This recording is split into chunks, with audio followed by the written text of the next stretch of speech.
Released nationwide on May 2nd, 2014, this $250 million superhero adventure is the 5th live-action adaptation of everyone's friendly neighborhood Spider-Man, and the 2nd part of director Marc Webb's reboot series. Inherently, I'm such a huge fan of Raimi's work on the original trio of films, I'm still a bit sore Marvel felt it necessary to reboot this franchise at all, let alone so soon.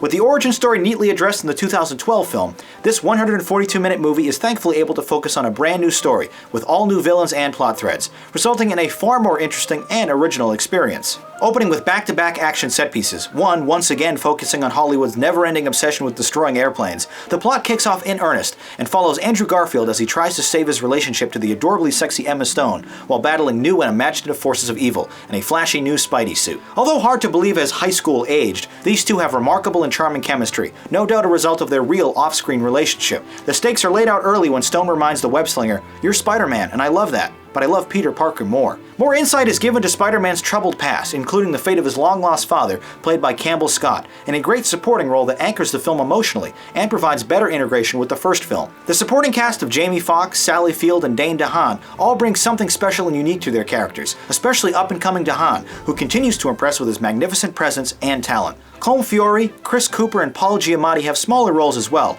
and their years of combined experience help lend legitimacy to a movie that is, after all, a PG-13 rated fantasy. In one action spectacle, Garfield goes head-to-head against villain Jamie Foxx in Times Square, in a bright and explosive sequence that plays out like a pay-per-view wrestling match, with lots of grandstanding and showmanship. The scene includes a long dynamic shot that flies through space as time stands still, beautifully showing off some impeccable special effects. Reporting live from New York 1 Chopper, an Oscorp truck carrying plutonium has been hijacked. A police chase is in progress.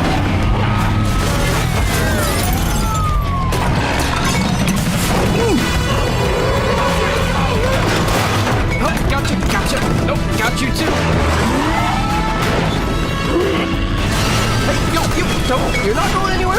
Come here. Come to daddy. Okay, stop it.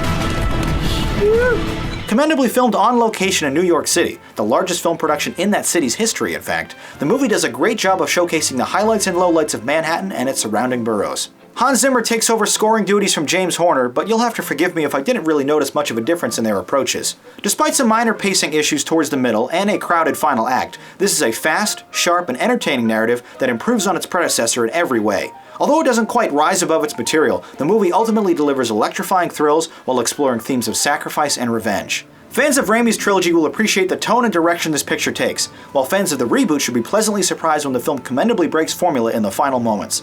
One of the best comic book pictures in years, I look forward to watching this one again on Blu-ray. The Amazing Spider-Man 2, gripping triumph with engaging characters. Here's what you had to say in the YouTube comments.